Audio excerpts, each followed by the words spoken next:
একজন প্রশ্ন করেছেন, গান শুনলে কানে উত্তপ্ত সীসা ঢেলে দেওয়া হবে, এরকম একটা হাদিস বলা হয়, এটা সঠিক কিনা?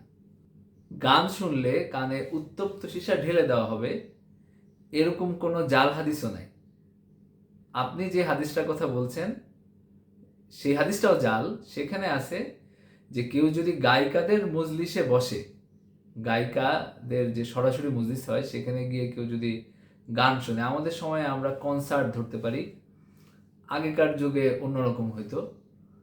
তো কেউ যদি এরকম গায়িকাদের মজলিসে যায়, তার কানে উত্তপ্ত সীসা ঢেলে দেওয়া হবে, এরকম একটা জাল হাদিস বর্ণিত আছে।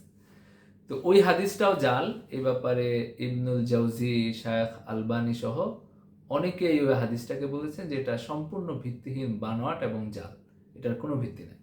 তো সুতরাং আমাদের মুখে মুখে যে প্রচলিত গান শুনলে বা গান বাজনা শুনলে কানে উত্তপ্ত সীসা ঢেলে দেওয়া হবে, এটার কোনো রকম ভিত্তি নাই, এমনকি এরকম কোনো জাল হাদিসও নাই।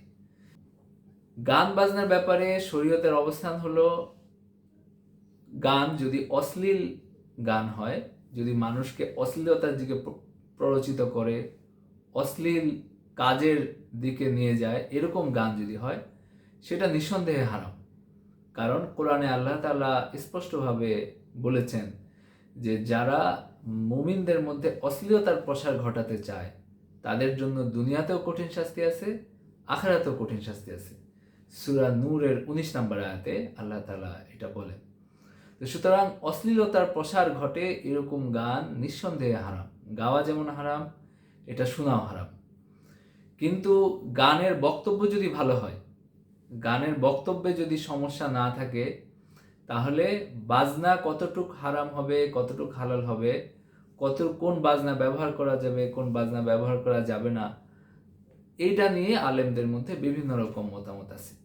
তো সুতরাং গান মৌলিকভাবে কোনো হারাম কাজ না, যে গান শুনলে সীসা ঢেলে দেওয়া হবে, এরকম যদি কোনো হাদিস থাকতো তাহলে তো এটা নিয়ে আসলে মতবিরোধ থাকতো না, সবাই বলতো যে গান হারাম।